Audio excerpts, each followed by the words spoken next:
Good afternoon and a very warm welcome to this EPC post-summit briefing and update.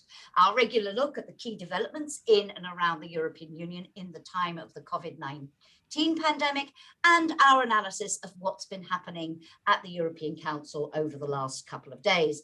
My name is Jacki Davis. I'm a senior advisor to the EPC, and with me this week, as always, are Janis Emmanouilidis, the EPC's Director of Studies, and Fabian Zuleeg, Chief Executive. Our guest this week, joining us later on to discuss the latest developments in implementing the EU's economic recovery strategy and the long-term prospects, we'll be delighted to welcome new EPC Associate Director Aileen McLeod. She's also head of the EPC's Social Europe and Wellbeing Programme.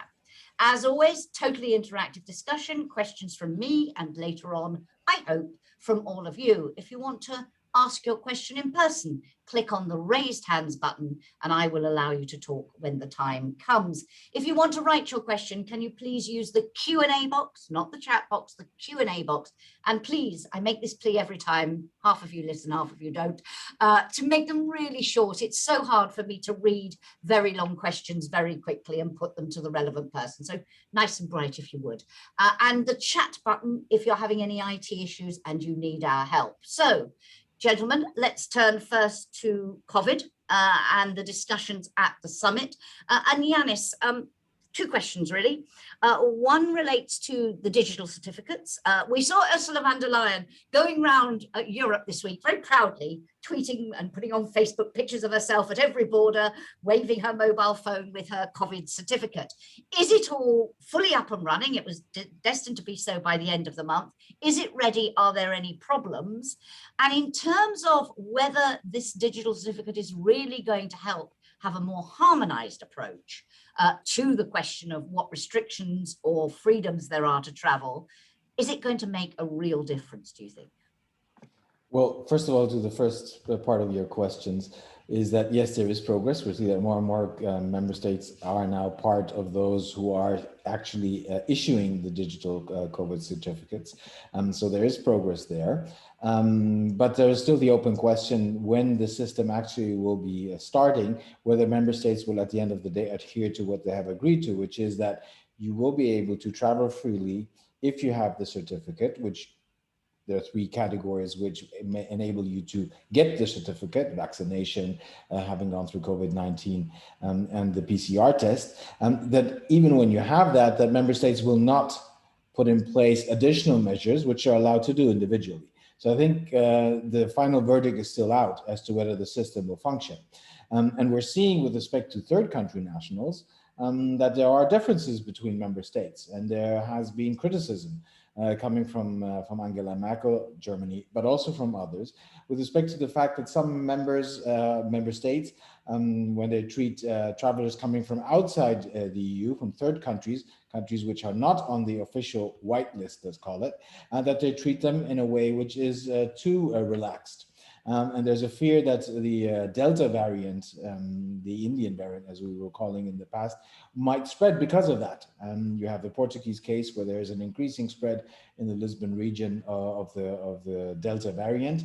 And there's the argument that it seems that some countries, which are heavily dependent on income from tourism, obviously, are too relaxed.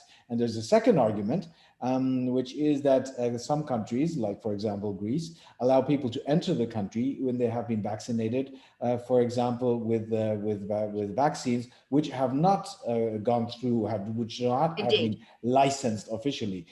So there's the question whether this is something which should be acceptable.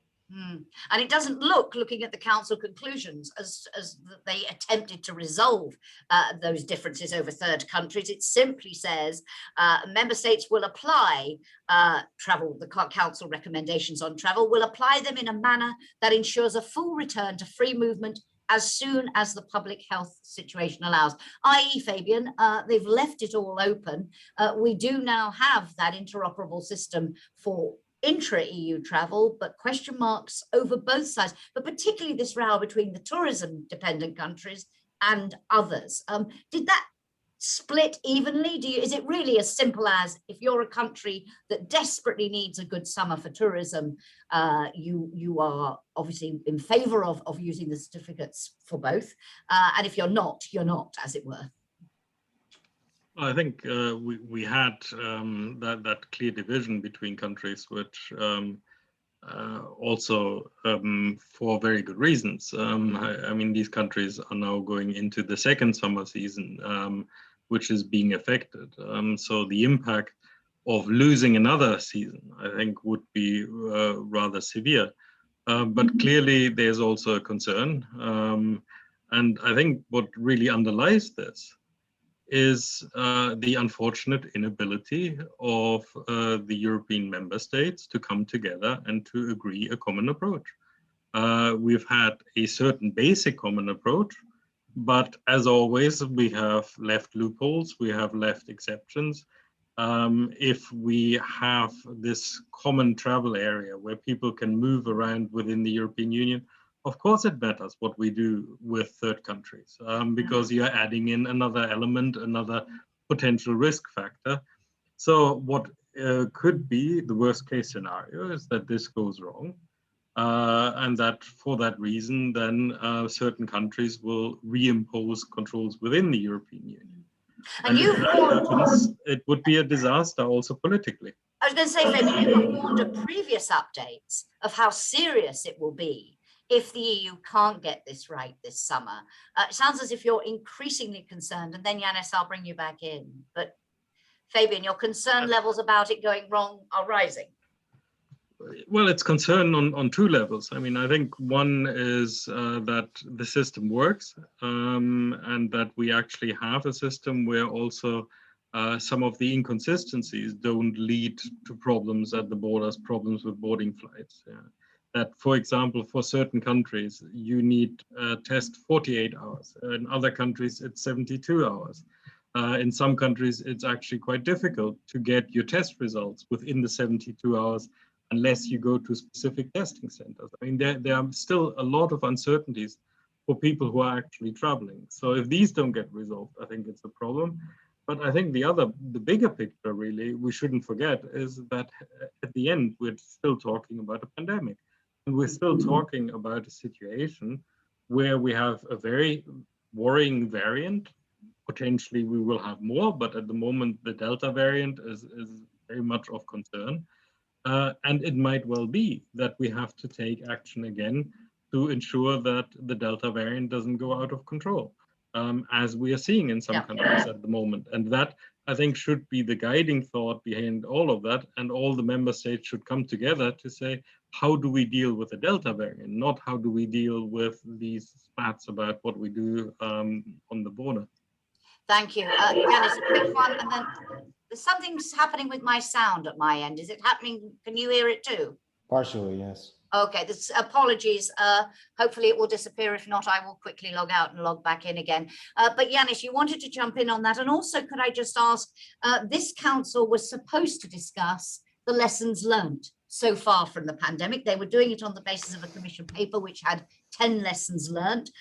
Again, looking at the conclusions, it doesn't seem that they had a very substantive discussion, simply inviting the incoming presidency to take forward work to enhance, and I quote, our collective preparedness, response capability and resilience to future crises and protecting the functioning of the internal market, but no detail at all. What's your reading of that? And I know, Fabian, you want to come in on that point too. Janis. Just one final thought with respect to the discussion we've had up to now. I think that it will all depend on how the situation will develop with respect to how dangerous the Delta variant will spread.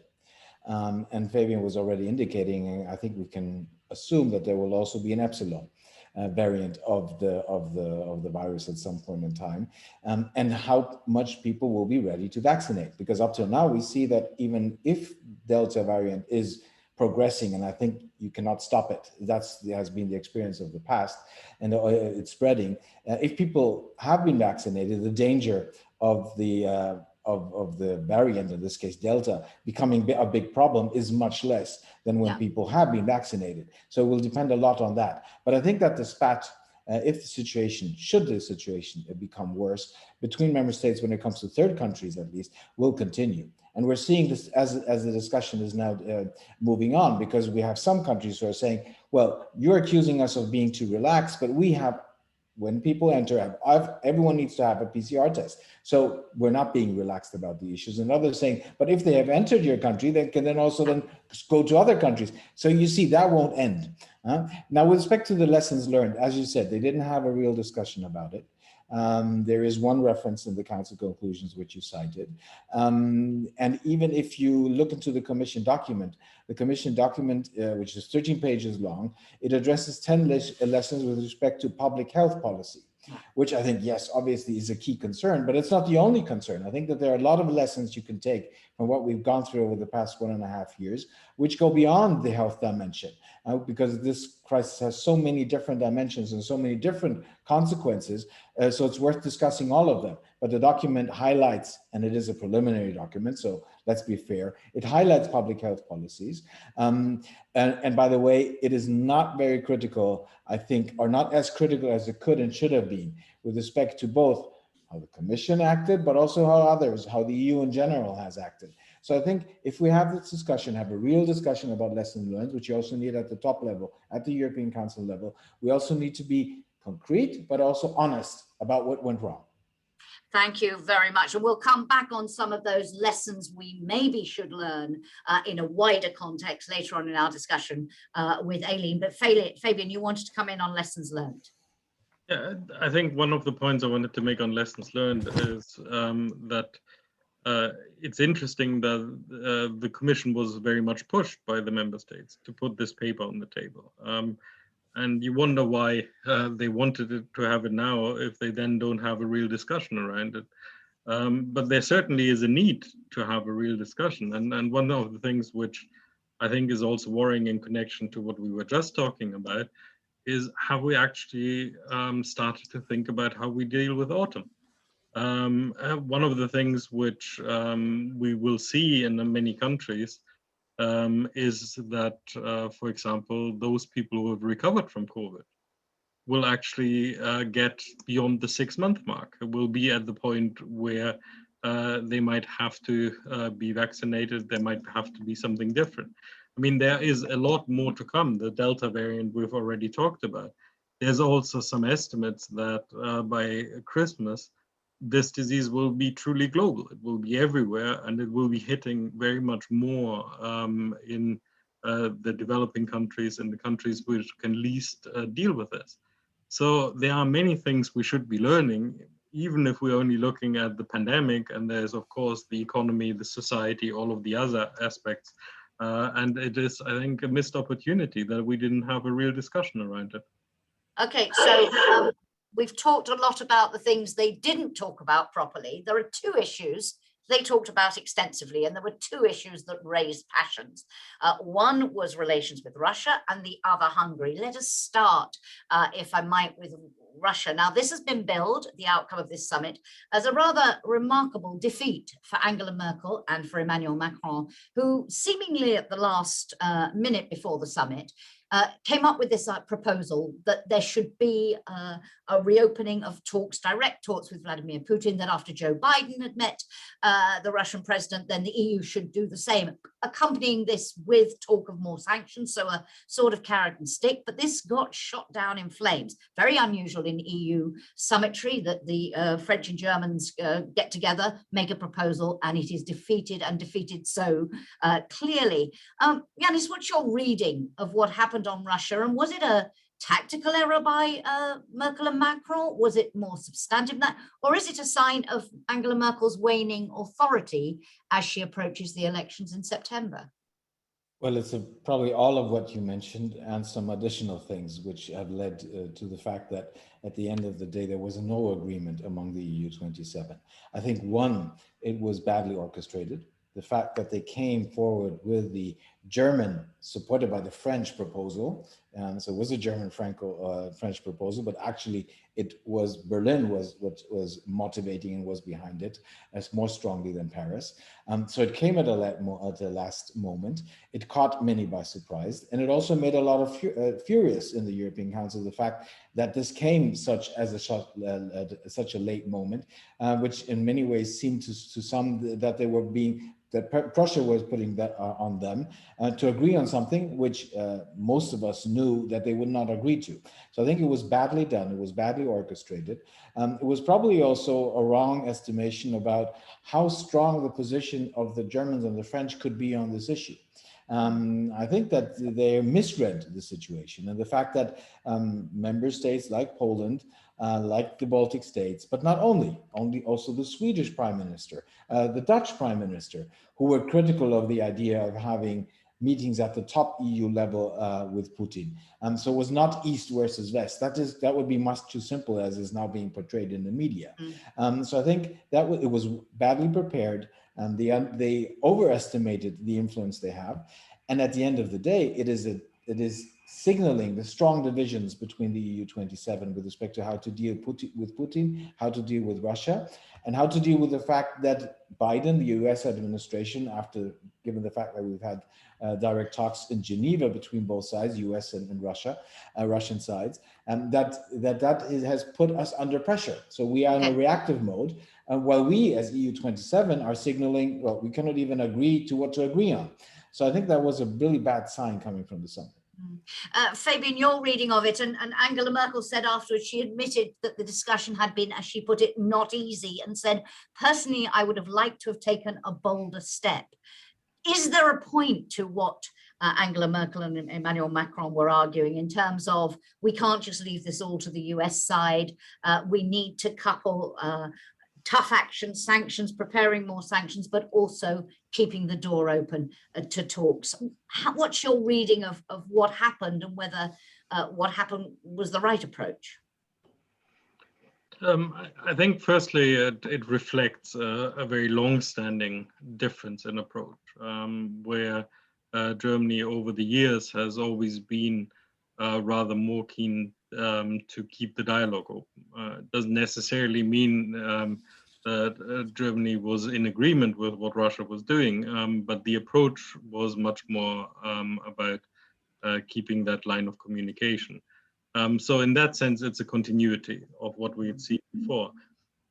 Whether it's the right thing or not, I think matters less than the bigger picture. And I think there is a point which was highlighted by this, and this is the almost desperate wish of the European Union to get back under the umbrella of the United States.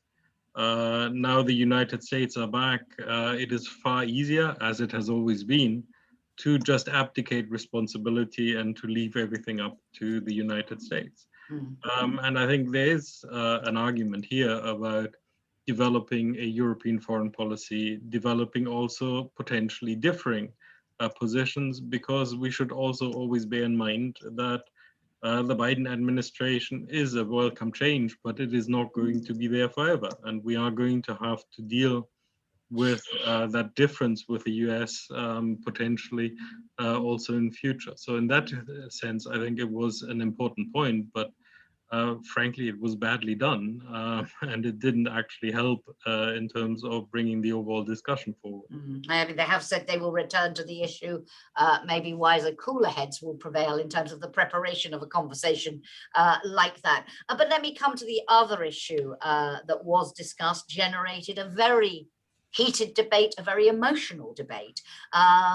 This was the debate over, wasn't on the agenda, Hungary's latest anti-gay legislation. Mark Rutte, the Dutch Prime Minister, even suggesting that Viktor Orban should consider triggering the process to leave the EU if Hungary is unwilling to change course. Other people saying, you're not the guy I knew, you wouldn't have done this before. Xavier Bettel from Luxembourg making a very impassioned plea. It was a very emotional debate. My question really is, Janis, where does it leave us? Because is there really anything much the EU can do about this beyond the sort of protests we saw in terms of lighting up buildings and so on? Beyond, I've even seen Thierry Breton and Didier Reinders talking about we will be able to do something about this under the Audiovisual Media Services Directive and the E-Commerce Directive, because it relates to television and online content and how it's regulated. But honestly, doesn't this just display the level of frustration with Hungary, but also the powerlessness of the EU to do much about it? Well, the Commission has already indicated, and Ursula von der Leyen has indicated it personally, that the potential there might be an infringement procedure. So there is a way of how to react to that in front of the courts, which we all know will take years. But politically, I think you're posing the right question. Can you actually do something about it? And let's not be naive. This is part of Orban's election campaign. This is a calculated action. And the way he's now arguing, saying that this has nothing to do with homosexuality, obviously is not the case. It's not the first time, by the way, that countries or governments are going that, authoritarian governments are going through that channel. And so he knows what he's doing. I don't think that he expected that the reaction would be so harsh, because it was a big majority of EU leaders, and it was a very tough and honest discussion. And it was also emotional, and it was clearly also sent as a signal that that's something we're really taking to our heart. And if you know how the European Council functions, even if they have problems and difficulties and differences among themselves, they have respect for each other and they treat each other in a very respectful way. But now we had a situation where there was no respect, where there was a sense, now you have crossed a red line. This is too much. And we all know, you were quoting about, saying, well, if you don't want to be part of the club, then reconsider as to whether you want to be a part of the club. That you don't understand what actually is behind what you are doing. You were referring to Bettel, who was the most emotional, saying, it's about basic rights. It's about the right to be difficult. And him personally saying, I did not become gay. I am. It's not a matter of choice. And obviously he's right. But at the same time, having said that, Orban is using it at home. And if you followed the justice minister, you could see how how the argument was displayed. You cannot dictate on what we're doing. We want to be part of this club, but we want to fight the way in which you are handling politics. We want to fight your hypocrisy. That was the argument. So the question is, how much can that influence things in Hungary itself? But at the end of the day, I think it was the right reaction given to what direction this is. It'll also be interesting to see how this develops in light of the increasing pressure from the European Parliament on rule of law issues more broadly, and where this debate goes in the autumn. I'm sure we will return to it. But Fabian, one more thing before we bring in Aileen to talk about the economic recovery and the long-term economic future, and that is EU-UK relations. Some had predicted this would get onto the summit agenda because we are approaching a very crucial deadline in terms of, it's been labelled sausage wars in the UK. This relates to checks on chilled meats, but has become a point of contention which has threatened the entire Northern Ireland Protocol. There is a lot of speculation now that the EU will be flexible. The UK was threatening to unilaterally extend the current arrangements. It looks as if the EU probably will agree to that extension. Is that right? Is that your reading of the situation? And if so, is it wise? Because I've seen reports suggesting that the UK, every time the EU, not wanting to bring things to a head, shows flexibility, the UK side, most notably David Frost, interprets this as weakness and it's working, our strategy is working, and then simply dials it up a bit more. What is your reading of what's going to happen, and whether the EU is right to continue to try and approach this in as constructive a way as it possibly can? Just one quick comment on the Hungary question before I get to that. I think what was very interesting to see over the last week or so is that the domestic pressure in many EU countries has gone up considerably, asking that their governments deal with this better. And I think that is a very decisive step. So I'm not saying that people are not genuine in the council, but I think that domestic pressure is a big factor now. They know that inaction will also have consequences at home. But coming to the UK, I think what we're seeing is unfortunately a difficulty which was foreseen, that we are going to have checks. And as these checks are not going to take place on the border between Ireland and Northern Ireland, they will have to take place elsewhere. And that will lead to also some difficulties, which is politically contentious. So we are now in the territory of facing those inevitable difficulties. Is it right to then postpone the moment of truth? I think there's an argument of why it is better to postpone the moment of truth, also because we should always bear in mind that in the end, what we're trying to prevent is trouble in Northern Ireland. That is the ultimate goal. So even if it politically might not look particularly good for one side or the other, what should drive us is really what works in helping that. But the problem is the fundamental issue is not going to be addressed. But if it sends the wrong signal to the UK about the willingness of the EU to bend, then long term it could make things worse, couldn't it? I think the UK knows full well that the EU is not going to bend fundamentally. Yes, you can postpone things. Yes, you can play for time, kicking the can down the road. But in the end, the moment of truth will come. And I think this is the difficulty, that at the moment we don't have a solution on the table of how we deal with that. And the UK government knows it, the EU knows it. And this is going to be something where if we postpone it now, we will be back at this point in September without any solution on the table. Okay, let us, we need to move on. Janis, I know you wanted to come back in, but we do need to move on. And I wanted to bring in Aileen McLeod here, as I said earlier. EPC is the new Associate Director and Head of the Social Europe and Wellbeing Programme. Aileen, great to have you joining us today for update and the post-summit briefing. We wanted to talk here about Next Generation EU and the economic recovery, but not just the short term, where we are in terms of implementation of Next Generation EU, but also the longer term questions.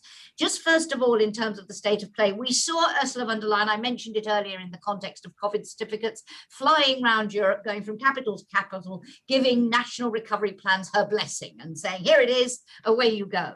My first question really is, was that, has there been really a meaningful assessment of whether these national recovery plans are in line with the objectives that the EU sent in terms of green transition, in terms of digital transition and so on? Or is this fundamentally and politically been more of a rubber stamping exercise? I mean, how much scrutiny has there really been to say, yes, this moves us in terms of building back better, to quote the Joe Biden phrase that everyone's borrowed, this moves us in the right direction? Or has she fundamentally bowed to political inevitability and said, well done, great, let's go? Aileen. Well, first of all, thanks very much, and I'm delighted to have the opportunity to be on the EPC's update. It's a great pleasure to be able to join you this afternoon. And I would say, just first off, I think that the Next Generation EU is a remarkable achievement, and I think that's something that we have to remember. It's a huge moment in the EU's development, because it's the first time that the EU has taken on a significant amount of public debt to support the social cohesion of the Union and solidarity. And I think the EU has to build on this recognition that when the EU works together, it can actually achieve more. But its success going forward really depends very much, as you say, Jacki, around on the terms of the governance framework, on the implementation framework, and on capacity building. And the Commission, it's done its job in terms of, I think, directing member states to present, reasonable plans, more or less. I mean, I think the European Parliament raised some concerns for, around the greenwashing when it comes to some of the measures identified by the national governments for the green transition. But I think the proof will be really in how well it is now all implemented, and also how quickly. Key will be, I think, whether the reform parts actually happen. And of course, some of these will be harder to take forward. For example, the pension reforms or judicial procedures. And these will be crucial, especially in member states like Spain and Italy, in making a success of this massive amount of EU funding. And we also, I think, have to be alert, to any kind of potential misuse of funds, which, could be a big issue. But the money has to be seen to work. And I think it's vital, for the credibility and the legitimacy of the EU as well. And if it does actually work, and hopefully it will work, it could lay the groundwork for a permanent EU joint debt instrument, I think is the target. And Aileen, I'd like to come back on what working looks like in a moment. But just in terms of what happened at the summit, and Janis, forgive me to returning to those conclusions, but again, I was struck by how thin they were in the discussion on the economic recovery. I mentioned nearly 2 pages on Russia, half a page on this, and the only words I could see in it of any significance were encourages the Commission and Council to take work forward on the national recovery plans. Doesn't sound like they were having a very meaningful discussion on those issues Aileen is raising about governance, implementation and capacity building. None of that, just jolly good, carry on as you were. Or am I being unduly cynical? No, you're not unduly cynical. Well, as we were discussing earlier, there were other issues which were higher on the agenda, especially the discussion on LGBT, which at the end was not really on the agenda or had not been on the agenda. The discussion on EU-Russia, all that took a lot of time, and it took them time until late in the night. The conclusions on Russia only came out or were agreed to at 2 o'clock. So that there was not really a long discussion on these issues. And even the Euro Summit, which came together today, was only 2 hours. And if you look at the Euro Summit conclusions, also they are rather thin. So there was no real in-depth debate. And it is a bit of, we have done what we should have been doing, and now we need to implement. And it's a bit business as usual. And I think that's something which I was referring to earlier when I was talking about the lessons learned. I think that with respect to the COVID-19 crisis and the effects of it, there are lessons to be learned also with respect to the economic consequences, and thus also how we will be conducting economic governance, or should be conducting economic governance in future, how we should deal with issues related to growth, or the traditional way we've been dealing with issues related to growth. But they haven't had this kind of in-depth discussion among themselves. And I must say, I doubt that they will have one, because it will reveal some of the major difference they might have over issues. Fabian, you have time and time again warned in Update about the importance of looking at the new world, the new normal, really focusing on the impact of what has happened with COVID, and this rethinking doesn't seem to be happening. I think it's rather the opposite. I think what we are seeing in many places is a feeling that somehow we are returning back to normal, that with the vaccinations, with everything which has been happening, we can restart the economies, and nothing really has to change fundamentally. And I think there is a general mood among politicians, but also among populations. Now, I think I have 2 problems with that. One is, how feasible is that? Is that really what is going to happen? Also because we shouldn't forget that this crisis has global implications, and we will see a lot of changes coming through. In my view, and I still maintain this is a structural crisis. It is not a temporary blip which we're just going to return to normal. But the second problem with that is that actually desirable? Because we know that not everything before the crisis was the way it should be. That we knew that we had problems, for example, dealing with some of the fundamental challenges which we are facing, including climate change, including the way we deal with technology and digitalization, but also the way we deal with inequalities. So I think, is it possible and is it desirable to return to the new normal? I would very much question that.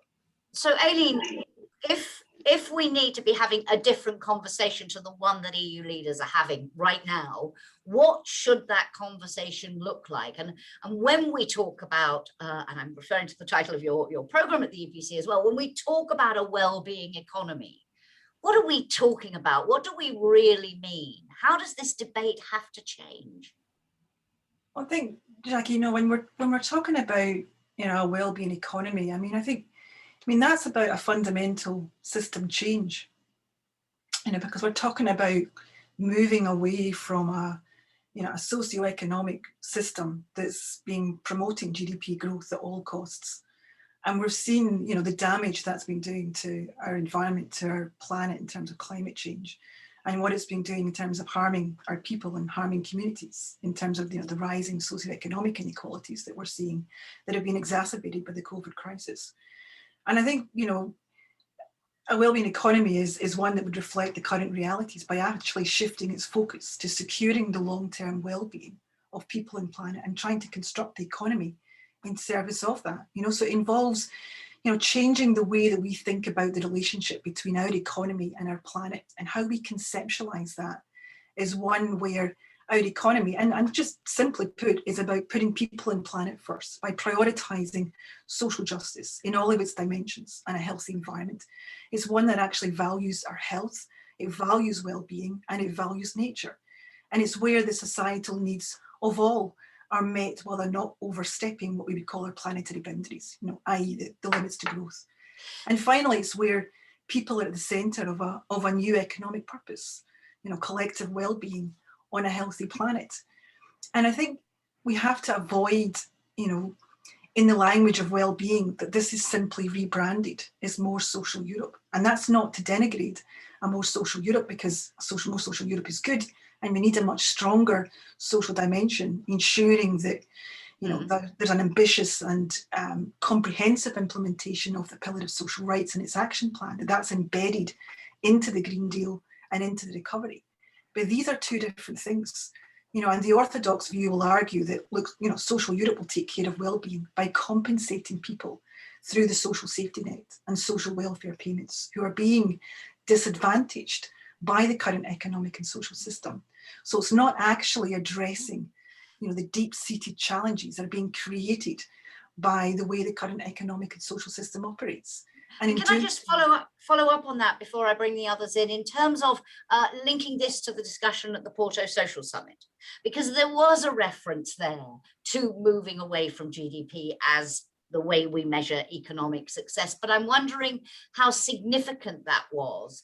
Do you really expect a change at the European level? I mean, I don't know the extent to which that debate I know about GDP as a measure has been going on across national capitals, but was Porto a sign of a real change of direction? Do you think, how significant, what should we read into it? Or do you expect now a pushback on all of that?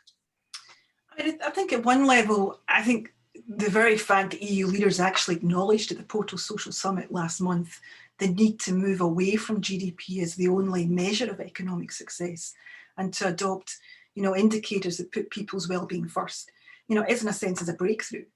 And I think it did send a political signal about their recognition of the importance of well-being as the EU emerges from the crisis, and of the need to reflect well-being in EU policymaking. And I think it's, it was interesting that, last month the Council, has also published a paper on beyond GDP indicators. So we know the Council's working on this, building on, the economy of well-being work of the Finnish Council presidency back in 2019. And we can see that parts of the Parliament are also starting to shift in this direction. The Commission is also doing so through the leadership that it's demonstrating on the European Green Deal. And actually, again, very interestingly, yesterday, the Commission's DG for Economic and Financial Affairs actually published a study on economic policy making beyond GDP, where it talks about the challenge of bringing these indicators into EU policy making. And, it considers that, I think we'll need to give further reflection as to whether and how the economic governance framework could be adapted, and also when it comes to evaluating the impact of the actual recovery and resilience facility itself and how that could incorporate a broader set of agreed indicators. But as it rightly points out, what is missing at the moment is a kind of broader sense of political and societal consensus behind this agenda. Because a lot of the discussion, when you have this conversation, a lot of the discussion comes back to, limit to EU competences in these areas. We're talking about levers that national governments pull much more than we are ones that the EU level can pull. Fabian, how significant do you think this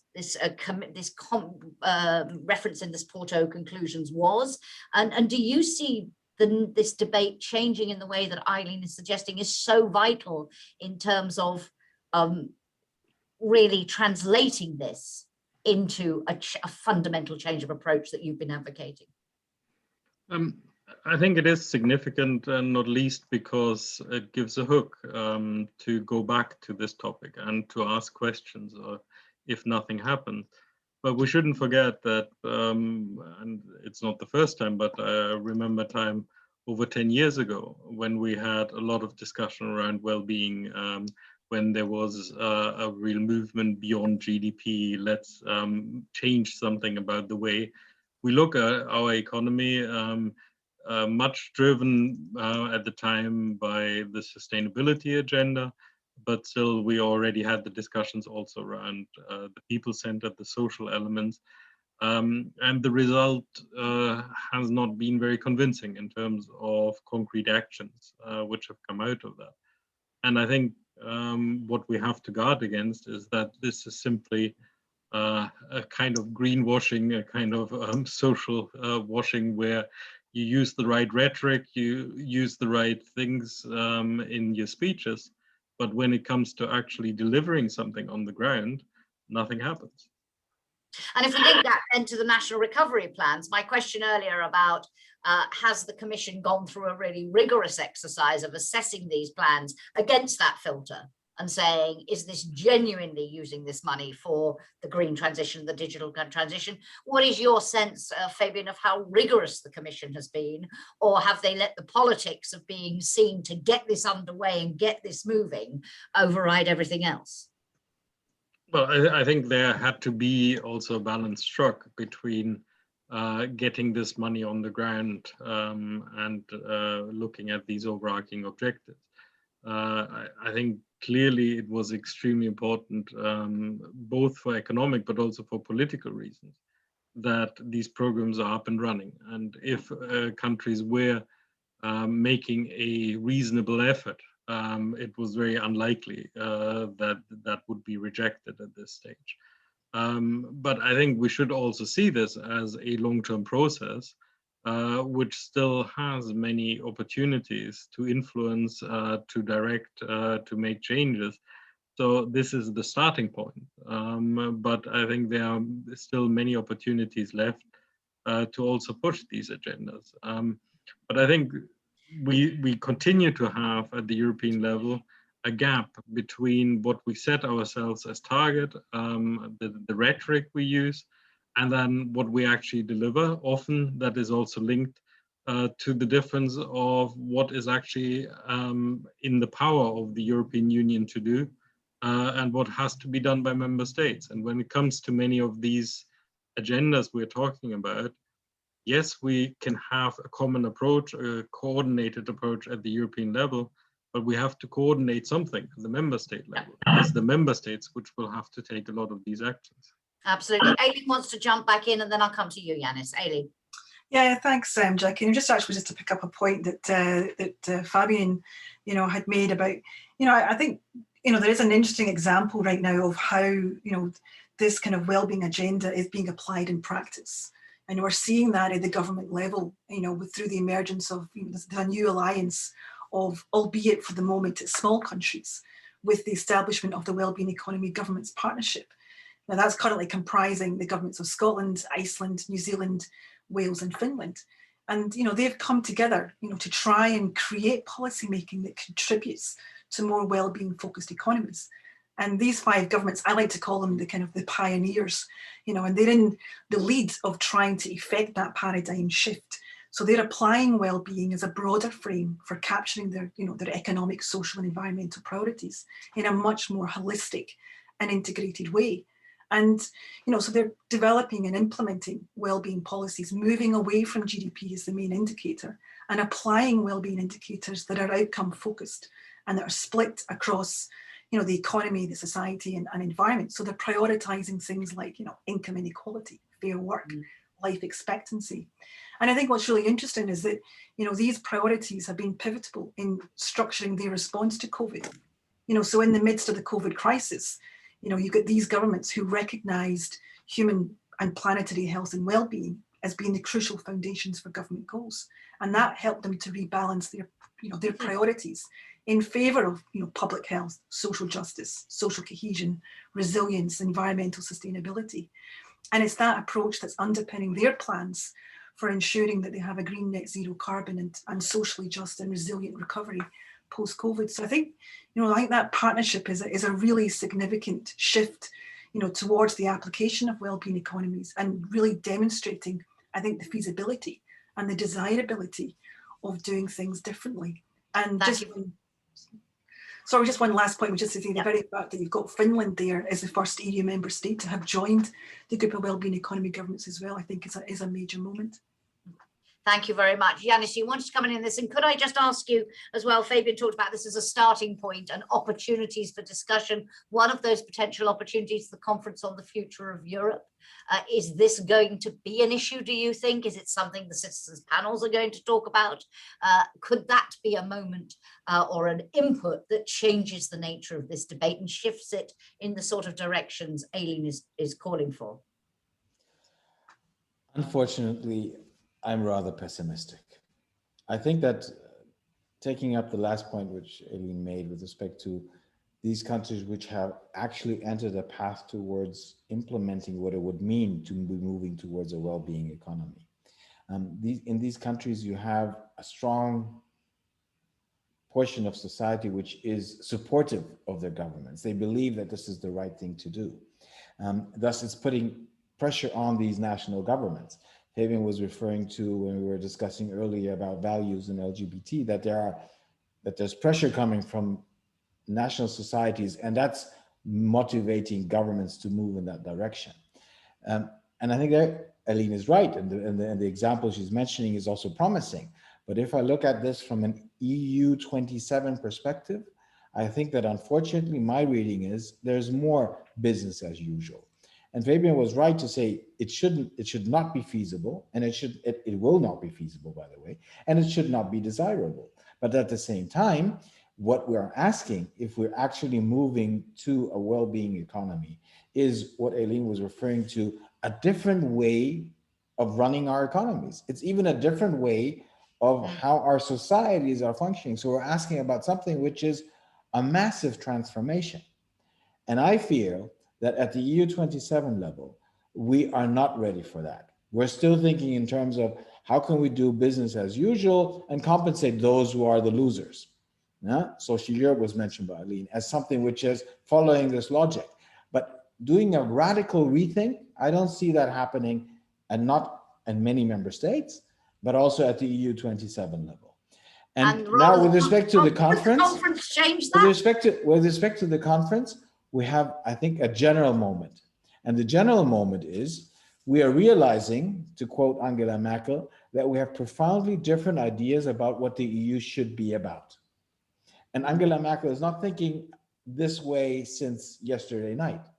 This is something which actually, and I know that personally, is something which is keeping her awake at night when she thinks about the EU, these major differences, and she's saying that at the end of 16 years of being in power, these major differences in ideas which are within the European Union, and that we don't find agreement on them. And now there's this tendency of, well, let's push that to the Conference on the Future of Europe. This has become now an easy way to say, well, we're dealing with these things, we're going to have the Conference on the Future of Europe, which does not find a strong support by member states, which people are not aware of. If you ask people around Europe whether they have ever heard of the conference, most of them will tell you, no, I have not heard of it. What is this? And it's a one conference which will solve our problems, and you shall know it's a process, blah, blah, blah. And so now we're pushing everything which is difficult related to rule of law, values, radically rethinking our economy. We're pushing this to a conference which actually is not reaching attention, and it doesn't have the support of member states. Let me just mention something with respect to very briefly, if you would. Yeah, to the national recovery and resilience plans. Let's not forget the council also has to play a role in this process, and it has to, at the end of the day, also adapt and agree to what is being done and what is being supported through means coming from the European Union.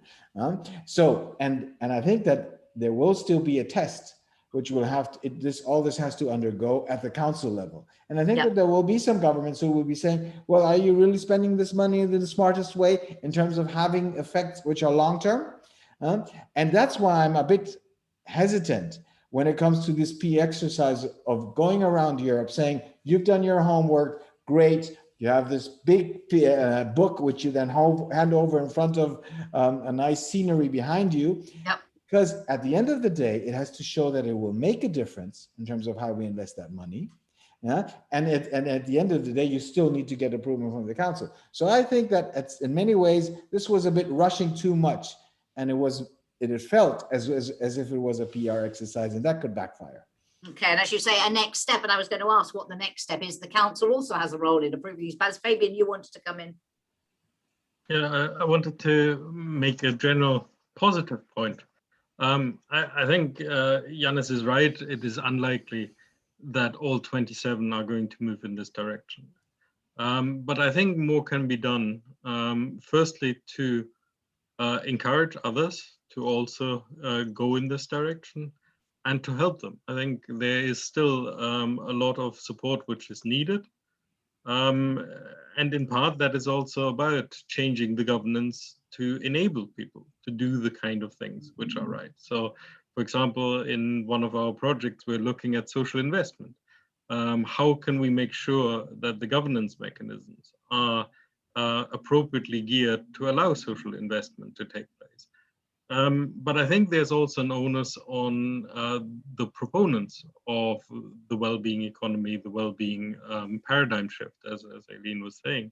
And that is, we need to make it real and concrete. It has to be something which actually, in policy terms, means something. It's not just rhetoric to say, yes, this is important and we want to do that, but that it actually shows this is what it means in terms of our policies. This is how we have to change the way we do things. And Aileen, in terms of where we go from here now, as Fabian said earlier, this is a starting point. We may lament the council conclusions now, but in terms of building on this discussion and making sure that we genuinely, for example, that the Porto Declaration, the Summit Declaration, gets translated into action, and this commitment to moving beyond GDP actually happens. What will happen next, and what needs to happen next?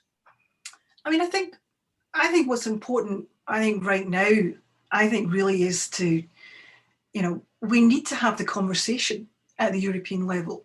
And I mean, I think we need to understand is Fabian said, is in terms of, what this actually means, what this wellbeing economy approach actually means in practice. What does that look like? How does that translate into, what it means for people's lives, what it means for, in terms of how we live, how we travel, how we work going forward, and to make this more real, and I think we need to, also understand, what are the alternative indicators that are required to measure the wellbeing progress at the EU level, and how can these measures, be integrated, into the recovery process in a way and that can be used to steer EU policymaking in a way that would support such a transition to an economy, and also understand, what are the choices, what are the trade-offs that we face. And I think that's also where, there is an opportunity here, I think, for the EU to lead that discussion. And as I said before, we've got Finland there, I think, having joined the Wellbeing Economy Group last December. And I think as the first EU member state government to become a member, it will have influence on EU thinking, building on the economy of wellbeing work that it prioritised during its presidency. And I think that could well inject a new dimension into the EU's thinking and that of the other EU leaders' thinking, and try and help to drive that wellbeing agenda at the EU level. But we need to ensure that this is underpinned by that political consensus and the public consensus. And I think, in a way, when it comes to the Future of Europe conference, I really hope that this would be an opportunity for it to actually address this issue around well-being. And I think, well-being should be at the centre of its deliberations. This is a hugely missed opportunity. And it's a way in which to actually capture people's imaginations and to bring them on board. And so we can identify what really matters in their lives. Yeah, so not a dumping ground for somewhere you put stuff and then say, well, we've solved it, but a real place. Janis, hang on a second. I have two questions that are coming in from the audience. One relates to what we're talking about, and the other a question about Turkey, which perhaps, Janis, you'll be able to pick up on. But before we do that, Dimitri Korbakis says, how can we compare the US recovery plan with the one we launched in the EU? I have a feeling the Biden administration sent more concrete messages to citizens and businesses on post-pandemic efforts, although he says we are in an intermission phase. In terms of the comparison with the US, Aileen, Fabian, who wants to come in on that point? Fabian? Yeah, I'm happy to come in. I think it's very difficult to compare, also because what we're talking about is on the one side a national plan, and on the other side a European plan, but we also have a lot of national action. Yeah. So we're not talking about a uniform plan which does everything on the European side. And we know that, for example, when we're looking at the recovery fund, they are far more significant for certain countries than they are for others. The recovery in Germany, for example, will be driven much more by national action. I do think it is very encouraging that we actually have some broadly similar ideas on both sides of the Atlantic that we wouldn't have been able to have if we still had the Trump presidency. That we are now moving also forward on a global level in the direction of sustainability, climate protection, I think is hugely encouraging. And I think the key thing here is actually how we continue to build on that cooperation so that we benefit from this movement also at the global level. And I think this general appreciation of the importance of these issues does help with that. So I wouldn't directly compare, but I think we are broadly going in the same direction. And on the question of Turkey, Andre de Munter asks, Janis, what about Turkey, which had been hyped over the past weeks, the prospects of a positive agenda, and says, Andre de Munter says, you may have seen the Turkish MFA reaction. We had so much to discuss this time, feeling it wasn't that substantive on Turkey, so we hadn't focused on it till now. How do you read the summit conclusions there, Janis? I'll do so, but give me a second, because I want to react to something. It has to be a second. It's really a second. On the conference on the future of the Aileen is right. It is an opportunity, and we should use that opportunity to have an in-depth exchange also with respect to issues related to the well-being economy. But if you want to have that discussion, you want to actually come to results, you need to also treat the conference that way. You need to support that conference in some way, and you should not have infighting within institutions, between institutions, and you should put it high on the agenda. If you don't do all this, you should not then hope that the conference will help you solve all the things which are being dumped on it now. Just not to be misunderstood. Turkey. Yes, we have the stick and carrot approach. And I think that there are ways how it potentially could work in terms of the positive agenda, which was referred to by our co-discussant, because there are ways how we could further enhance the relationship with Turkey and better it and improve it also structurally, but the major differences do not go away. We have severe differences when it comes to Cyprus, the solution which the Turkish side has in mind with respect to Cyprus, which is a two-state solution, is a solution which will never fly with the EU27. It will definitely not fly with the Cypriot government on the island. The rule of law issues and fundamental right issues are extremely divisive. And I don't see that we're having progress on that. And then when it comes to regional crisis management, we also have difference of opinion. So if these differences of opinion are so huge, it is extremely difficult to devise the carrot in order to then also have substantial results with respect to the relationship. And did the summit take us any further forward? No, it's not. It is reiterating a lot of the things which we've seen in the past. And at the end of the time, it is a lot about gaining time and avoiding the worst. And we saw the escalation of the situation in the second half of 2020. So there is a potential of things escalating. So avoiding that kind of an escalation in the Eastern Mediterranean while gaining time, and also making sure that that Ankara and Erdogan is still on Europe's side when it comes to protecting the borders with respect to migration, then we're all fine. But in terms of actually hyping it and making and moving on substantially, I don't see that happening, unfortunately. Thank you very much, and sorry to bring you to a rapid close, but we are out of time. Thank you so much, and particularly to Aileen. Great to have you with us, Aileen. I'm sure we'll be back to talk about this agenda a lot more in the future. That is all we have time for this week. A couple of publications to watch out for next week. 2 policy briefs, both related to climate change, one on building regulation in the context of the upcoming Fit for 55 package, and the EU-UK climate cooperation in light of COP26, perhaps one area where the EU and UK work together rather than against each other. Events include, on Monday, an event on Biden and the EU, a turning point in transatlantic cooperation on migration.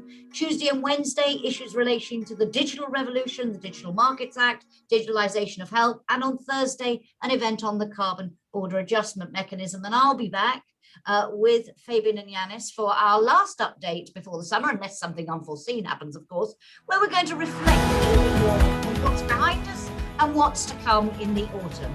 Thank you very much. Thank you for joining us. Wish you all a very pleasant weekend. Take care. Bye. Thank you. Bye.